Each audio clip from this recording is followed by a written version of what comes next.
老师ရဲ့ဒီပေါ့နော် Chinese whistle ဆိုတဲ့YouTube channel ပေလေးကနေပြီးတော့ပြန်လဲကြိုဆိုလိုက်ပါတယ်အခု老师မျှဝေပေးမယ့်အကြောင်းအရာလေးကိုအဆုံးထိကြည့်ရှုပြီးတော့ subscribe လုပ်သွားဖို့မမေ့နဲ့ပေါ့နော်မမေ့နဲ့နော်老师အခုမျှဝေပေးခြင်းတဲ့ဒီအကြောင်းအရာလေးကတော့ပုနဲ့ပတ်သက်တာပေါ့နော်ပုဆိုတာကကြတော့အားလုံးလည်းသိကြမယ်လို့ထင်ပါတယ်ပုဆိုတာညင်းတာပေါ့နော်တရုပ်လို့ဆိုလို့ရှိရင်ငါတို့ဒီမှာမြန်မာလို့ဆိုလို့ရှိရင်မရဲ့အတိတ်ပဲရတယ်ပေါ့နော်မလောက်ဘူးဘာညာအဲ့လိုမျိုးအတိတ်ပဲရတယ်ပေါ့နော်ဒါကပုကအတိတ်ပဲညင်းတာအဲ့ဒါကို老师ကဥပမာနှစ်ခုအနေနဲ့ဘောနော်ပြပြီးတော့မှဖြစ်ပါတယ်ဟိုပုရှင်စငါမစားခြင်းဘူးအဲ့ဒါရဲ့ဟောက်ဂျူပူချက်မတွေ့တာကြပြီနော်ဆိုတဲ့အတိတ်ပဲလေးနှစ်ခုနဲ့老师ကမျှဝေပြီးတော့မှဖြစ်လို့အဆုံးထိကြည့်ရှုပေးကြပါအောင်ရှင်Okay 老师ဘောနော်မျှဝေပေးမှာကတော့ဝပုရှင်စငါမစားခြင်းဘူးပေါ့နော်ဝဆိုတာကတော့ကျွန်တော်ပုကကြတော့သူညင်းတာတရုတ်မှာဆိုလို့ရှင်ဒီပုဆိုတဲ့အထိပ္ပယ်ကိုမြင်တာလည်းဒါညင်းတာပဲဝပူကြော့ငါမလုပ်ဘူးအဲ့လိုမျိုးအထိပ္ပယ်ပဲပေါ့နော်ဝပုရှင်စငါမစားခြင်းဘူးအဲ့ဒီမှာဆိုလို့ရှင်ဝဆိုတာကကြတော့ကျွန်တော်ပုဆိုတာကကြတော့မလုပ်ဘူးဆိုပြီးညင်းတာရှန်ကကြတော့ချင်းတယ်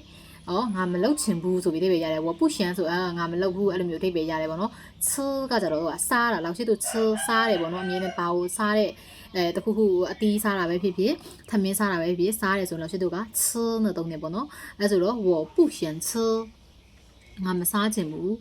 နောက်တစ်ခုကကြတော့လောက်ရှိနောက်တစ်ခုပြောချင်တာကကြတော့how to ပူကျန့် how to ပူကျန့်ရဲ့အဓိပ္ပာယ်ကကြတော့မတွေ့တာကြာပြီဆိုတဲ့အဓိပ္ပာယ်ပေါ့နော်ကျိုရဲ့အတိတ်ပဲတစ်လုံးနဲ့ဆိုလို့ရှိရင်ကြတော့ကျိုရဲ့ meaning ရဲ့အတိတ်ပဲကကြတော့ကြာသည်လို့အဲ့လိုမျိုးအတိတ်ပဲရတယ်ပေါ့နော်ကျိုကကြကြာတယ်နောက်တစ်ခုဒီမှာ meaning အစိမ်းလေးပါမယ်ကြန့်ကကြတော့တွေ့သည်စုံသည်လို့ပဲပြောလို့ရတယ်ပေါ့နော်အဲ့ကြတော့ဒီမှာ how ကျိုကကြတော့အရန်ကြာပြီပြောချင်တာပူကြန့်ကကြတော့မတွေ့တာကြာပြီပူကြ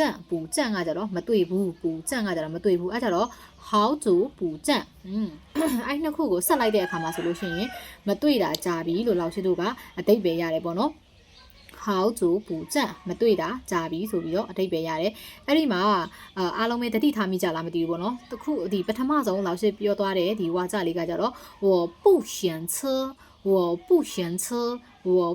车ငါမစားချင်ဘူးပေါ့နော်အဲ့ဒီမှာပုနော်အဲ့ပုကိုအဓိကလောက်ရှက်ကဒီနေ့ပေးခြင်းတဲ့အဓိက main message ဆိုလို့ရှိရင်တော့အဓိကအဲ့ကပုကိုပြောချင်တာပေါ့နော်အဲ့မှာဆိုလို့ရှိရင်ပုဆိုပြီးတော့လောက်ရှက်တို့ကအတန်တုံးလေးတုံးသွားတယ်အဲ့လောက်ရှက်တို့ပေါ့နော်ဒီတရုတ်မှာဆိုလို့ရှိရင်အတန်တုံးအဲ့မှာပေါ့နော်ရှမ်းတယောက်ပေါ့နော်ရှမ်းတယောက်ဆိုအတန်တုံးလေးတွေကစစ်ရှမ်းဆိုပြီးရှိတယ်တူတယ်ပေါ့နော်စုပေါင်း၄ခုရှိတယ်အဲ့မှာဆိုလို့ရှိရင်ရီရှမ်းအရှမ်းဆန်းရှမ်းစစ်ရှမ်းဆိုပြီးတော့၄ခုရှိတယ်ပေါ့နော်အဲ့ဒါလေးကိုတော့အားလုံးသိကြမယ်လို့ထင်ပါတယ်ပေါ့နော်ရီရဲ့အတန်ဆိုလို့ရှိရင်တော့ရီဆိုတဲ့သူရဲ့ဒီအတန်ရီရှမ်းကဆိုလို့ရှိရင်ဘယ်လိုထွက်လဲဆိုလို့ရှိရင်ဥပမာလောက်ရှက်ကဥပမာတစ်ခုပေးမယ်ဆိုလို့ရှိရင်ရီရှမ်းဆိုလို့ရှိရင်မာဆိုပြီးတော့အတန်ထွက်တယ်ပေါ့နော်နောက်တစ်ခုကကြတော့ဒီမှာဆိုလို့ရှိရင်အရှမ်းကိုကြတော့လောက်ရှက်တို့ဘယ်လိုတန်ထွက်လဲဆိုလို့ရှိရင်မာ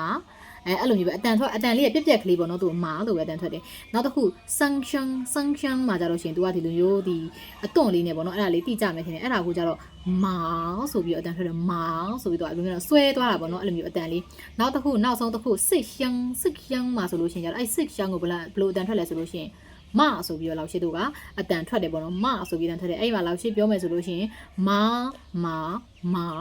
ဆိုပြီးတော့အတန်ထွက်ကိုအဲ့လိုပြပြတတ်ထွက်ရမယ်ဒီပေါ့နော်တရုတ်မှာဆိုလို့ရှိရင်အတန်ထွက်ကအရင်အရေးကြီးပါတယ်ဒီပေါ့နော်အတန်တုံး၄မျိုးရှိတာမှာအတန်တုံးလေးတွေကတစ်ခုနဲ့တစ်ခုကမတူဘူးပေါ့နော်ရီရှမ်းကမှလည်းရီရှမ်းရအတန်ကိုမဆိုပြီးဆွဲချပြစ်တယ်အရှမ်းမှာဆိုလို့ရှိရင်လည်းအတန်တော့ကတော့ပြက်ကလေးမအဲ့လိုမျိုးလေးပဲဆန်းမှာဆိုလို့ရှိရင်လည်းအတန်တော့ကဆွဲတယ်မဆိုပြီးတော့စစ်ရှမ်းမှာဆိုလည်းအတန်တော့ကမဆိုပြီးသူအောက်ကမြင့်တန်းနဲ့အဲ့လိုမျိုးထွက်တာပေါ့နော်အဲ့ဆိုလို့ရှိရင်အဲ့အတန်တုံးလေးတွေကအရန်ကြီးတယ်အရန်အရေးကြီးတယ်အားကြောင့်မလို့ဆိုနာကဘောနော်လောက်ရှစ်ပြောတယ်ပ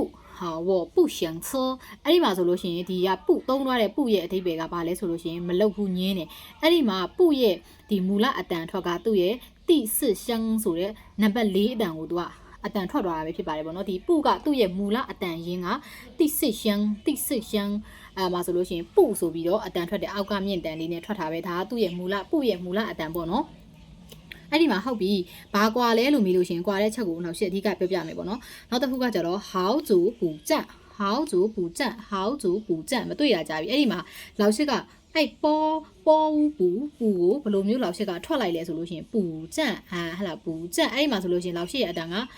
ဘယ်လိုပြောနော်ပူကြက်ပူရဲ့အတန်ကအတန်သုံးလေးပြောင်းသွားတာကိုအားလုံးသတိထားမိလိမ့်မယ်လို့လောက်ရှိထင်နေပေါ့နော်ဘာလို့လဲဆိုလို့ရှိရင်ပထမတော့ကပူရှန်ဒီမှာကျတော့ပူကြက်အရှိအတန်စလုံးချင်းကလည်းမကွာဘူးဘာကွာသွားလဲဆိုလို့ရှိရင်အတန်သုံးကွာသွားတယ်ပေါ့နော်အတန်သုံးကွာသွားတယ်အမှဆိုလို့ရှိရင်ပူနဲ့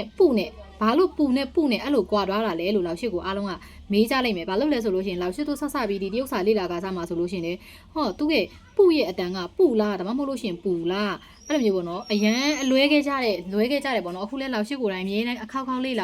လာရင်းနဲ့မှာဒါကဘာကြောင့်လဲဆိုတာအခုလောက်ရှိကိုတိုင်းနဲ့အခုချက်မှကွဲသွားတာပေါ့နော်သူ့ရဲ့ဒီအတန်သုံးကဘာလို့ကွဲတာလဲဘာကြောင့်လဲဘာစီးမြင်းနေရှိလို့လဲဆိုတာကိုအခုမှလောက်ရှိလဲနားလဲသွားတာလောက်ရှိလဲလေ့လာရင်ဒါကြောင့်လောက်ရှိလဲအားလုံးနားလဲအောင်အားလုံးဒီအချက်ကလေးကိုသိအောင်ဆိုပြီးတော့လောက်ရှိကဒါမျှဝေပေးခြင်းတဲ့သဘောမျိုးပေါ့နော်အဲ့မှာဆိုလို့ရှိရင်ပူရှန်မှာဆိုလို့ရှိရင်ပူကကြတော့ဒီမှာဆိုလို့ရှိရင်စစ်ရှမ်းသူ့ရဲ့ origin နဲ့မူလအတန်သုံးစစ်ရှမ်းကိုတုံးထားတယ်နောက်ကသူ့ရဲ့နောက်ကရှမ်းကကြတော့တိဆန်းရှမ်းကိုတုံးထားတယ်အဲ့မှာသူတို့အသွဲကပူရှန်ရဲ့အသွဲကကြတော့တိစစ်ရှမ်းရဲ့နောက်မှာတိဆန်းရှမ်းကိုလိုက်တာဖြစ်တဲ့အတွက်ဒီပူရဲ့မူလ origin နဲ့အတန်ကပြောင်းလဲသွားခြင်းမရှိဘူးပေါ့နော်ပြောင်းလဲသွားခြင်းမရှိဘူးဒါကြောင့်မို့လို့ပူရှန်ဆိုပြီးတော့ပဲအတန်ကိုထွက်ပါတယ်ဒါကဘာကြောင့်လဲဆိုလို့ရှိရင်အတန်ထုံးမတူလို့ပေါ့နော်ဒီစလုံးနှစ်ခုမှာပူရှန်ဆိုတဲ့စလုံးနှစ်ခုမှာပူကကြတော့တိစစ်ရှမ်းဖြစ်ပြီးတော့ရှန်ကကြတော့တိဆန်းရှမ်းဖြစ်နေပါတယ်ဒါကြောင့်မို့လို့ပူရဲ့ origin နဲ့အတန်ကပြောင်းလဲသွားခြင်းမရှိဘူးပေါ့နော်โอเคဒီတစ်ချက်ကိုတော့အားလုံးပဲနားလည်ကြလိမ့်မယ်လို့လောက်ရှင်းမြုံနေပေါ့နော်โอเคနောက်တစ်ခုကကြတော့နောက်တစ်ခုပူကြက်အဲ့ဒီမှာပူကြက်ကဘယ်လိုဖြစ်သွားလဲဆိုလို့ရှိရင်ဒီမှာပူကကြတော့အမှန်ဆိုလို့ရှိရင်ပူရဲ့မူလ origin တွေကတိစစ်ရှမ်းပဲပေါ့နော်တိစစ်ရှမ်းပဲအမှန်ဆိုလို့ရှိရင်ပူကြက်ဖြစ်မှာမဟုတ်ဘူးလားလောက်ရှစ်ဘာလို့လဲဆိုလို့ရှိရင်ရှေ့မှာကြတော့ပူရှမ်းမှာကြတော့ပူလို့တန်ထွက်ပြီးဒီမှာကြတော့ဘာလဲပူကြက်မှာကြဘာလို့ပူကြက်လို့ထွက်တာလဲပူကြက်မဟုတ်ဘူးလားဆိုပြီးတော့အားလုံးကမေးချင်ကြလိမ့်မယ်ပေါ့နော်အားလုံးကမေးချင်ကြလိမ့်မယ်ဒါပေမဲ့ဘာကြောင့်လဲဆိုတာကဒီမှာအဓိက main အချက်ကိုလောက်ရှစ်ပြောပြပေးမယ်ပေါ့နော်ဘာလို့ပူကြန့်ဖြစ်သွားတာလဲဆိုလို့ရှိရင်အဲ့ဒီကပေါ့နော်ပူရဲ့နောက်ကကြန့်ကြီးရန်ကြန့်ဆိုတဲ့ဒီပေါ့နော်သူ့ရဲ့ဒီစက်လုံးလေးရဲ့အဓိပ္ပာယ်ကကြတော့တွေ့ဒီစုံဒီပေါ့နော်အဲ့ဒီကြီးရန်ကြန့်မှာဒီမှာမှာပေါ့နော်ကြန့်မှာတင်ထားတဲ့ရှမ်းတယောက်လေးကိုလောက်ရှိသူတစ်ချက်ကြည့်မယ်အဲ့ဒီရှမ်းတယောက်လေးကဘာဖြစ်နေလဲဆိုလို့ရှိရင်တိတ်စစ်ရှမ်းဖြစ်နေတယ်ပေါ့နော်တိတ်စစ်ရှမ်းဖြစ်နေတယ်အမှာဆိုလို့ရှိရင်သူကကြန့်ဆိုပြီးတော့ပေါ့နော်လောက်ရှိသူကတိတ်စစ်ရှမ်းဖြစ်နေတယ်ဟုတ်ပြီโอเคအဲ့ဆိုလို့ရှိရင်အရှိကပူကြန့်လို့ထွက်လို့မရဘူးလားဆိုလို့ရှင်လောက်ရှိတို့အတန်ထွက်ကမှားသွားမှာဘာလို့လဲဆိုလို့ရှင်ဒါကသူတို့ရဲ့ဒီတရုတ်ရဲ့ပေါ့နော်သူတို့ဒီစီမင်းစီကန်းတစ်ခုလို့ပြောလို့ရတာပေါ့နော်ပူကြန့်ဆိုပြီးလောက်ရှိတို့ကသွားထွက်လို့မရဘူးပေါ့နော်ဒါကြောင့်မလို့လောက်ရှိတို့ကဒီမှာကြန့်ကလည်းတိစစ်ရှမ်းဖြစ်နေတယ်အိုဒီမူလပူရဲ့ဒီအတန်တုံးကလည်းတိစစ်ရှမ်းဖြစ်နေတယ်ပေါ့နော်အဲ့ဆိုလို့ရှင်လောက်ရှိတို့ကတိစစ်ရှမ်းကနှစ်ခုထပ်နေမယ်ဟုတ်ကြန့်ရဲ့မူလ origin နဲ့ရှမ်းတယောက်လေးကလည်းစစ်တိစစ်ရှမ်းရဲ့အတန်ထွက်ဖြစ်နေတယ်ပေါ့နော်နောက်တစ်ခုဒီပူပေါ့နော်ပူရဲ့ origin နဲ့မူလအတန်ကလည်းတိစစ်ရှမ်းဖြစ်နေတယ်အဲ့ဒီမှာတိစစ်ရှမ်းဆိုပြီးနှစ်ခုထပ်နေတယ်အဲ့လိုမျိုးနှစ်ခုထပ်လာပြီဆိုလို့ရှိရင်ကြုံလာပြီဆိုလို့ရှိရင်ဘာလုပ်ရမလဲဆိုတော့ရှေ့တို့ကရှေ့ကပူသူ့ရဲ့ပေါ့နော်ကြန့်ရဲ့ရှေ့ကပူကိုနောက်ရှေ့တို့ကအလိုလိုနေရင်တိအရှမ်းအဖြစ်ပြောင်းလဲပြီးတော့အတန်ထွက်ပေးရမယ်တိအရှမ်းအဖြစ်နဲ့ပြောင်းလဲပြီးအတန်ထွက်ပေးရမယ်အဲ့ဒီခါမှာနောက်ရှေ့တို့ကပူကြန့်လို့ထွက်လို့ရှိရင်လုံးဝအတန်ထွက်မှားပါတယ်ပူကြန့်လို့ထွက်ရင်အတန်ထွက်လုံးဝမှားပါတယ်နောက်ရှေ့တို့ကကြန့်ကလည်းတိစစ်ရှမ်းဖြစ်တယ်ပူကလည်းတိစစ်ရှမ်းဖြစ်တဲ့အတွက်နှစ်ခုထပ်နေတဲ့အခါမှာပူကြန့်လို့လောက်ဖြစ်တော့လုံးဝသုံးလို့မရပါဘူးအဲ့ဒီအတွက်ရှေ့ကပူဆိုတဲ့တိစစ်ရှမ်းလေးကပူဆိုပြီးတော့တိအရှမ်းအဖြစ်နဲ့ပြောင်းလဲပြီးတော့ထွက်ဆိုရမှာပဲဖြစ်ပါတယ်ဒါကြောင့်လောက်ရှိတို့ကပူကြန့်လို့လုံးဝထွက်လို့မရပါဘူးเนาะပူကြန့်ဘာလို့လဲဆိုလို့ရှိရင်ဒီအရှင်းဆုံးအလွယ်ကူဆုံးပြောရမယ်ဆိုလို့ရှိရင်เนาะဒီပေါ့เนาะအတန်ထွက်ခြင်းတူနေလို့ပါပဲကြန့်sorry ပေါ့เนาะတိစစ်ရှမ်းနှစ်ခုထပ်နေတဲ့အခါမှာအဲ့လိုမျိုးသုံးလို့မရပါဘူးဒါကြောင့်မလို့လောက်ရှိတို့ကအဲ့လိုမျိုးအတန်ထွက်ပေါ့နော်ဒီ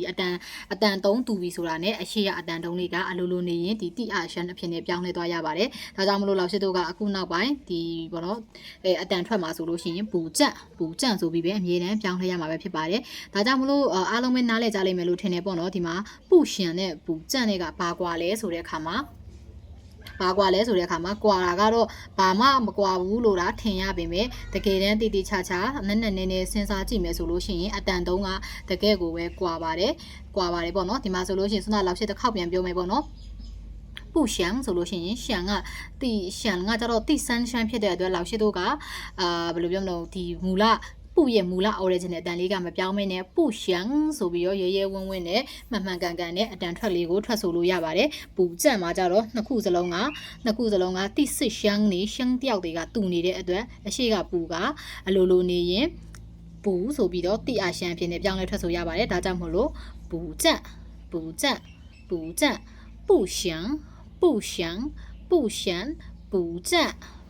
က်ပူကြက်โอเคအားလုံးပဲပေါ့နော်လောက်ရှိရဲ့ဗီဒီယိုလေးကိုနားလည်ကြလိမ့်မယ်လို့ထင်ပါတယ်အဓိကပေါ့နော်အဓိကဒီပူရဲ့အဓိကကွာခြားသွားတဲ့အချက်ကဘာမှမဟုတ်ပါဘူးပေါ်ဝူးပူကပေါ်ဝူးပူပါပဲအဓိကအရေးကြီးဆုံးအချက်ကိုမှတ်ထားပေးပါပေါ့နော်အရေးကြီးဆုံးအချက်ကဘာပြောင်းလဲသွားလဲဆိုလို့ရှိရင်ရှမ်းတယောက်ဆိုတဲ့အတန်သုံးလေးပြောင်းလဲသွားတာပဲဖြစ်ပါတယ်ဟုတ်下次再见哦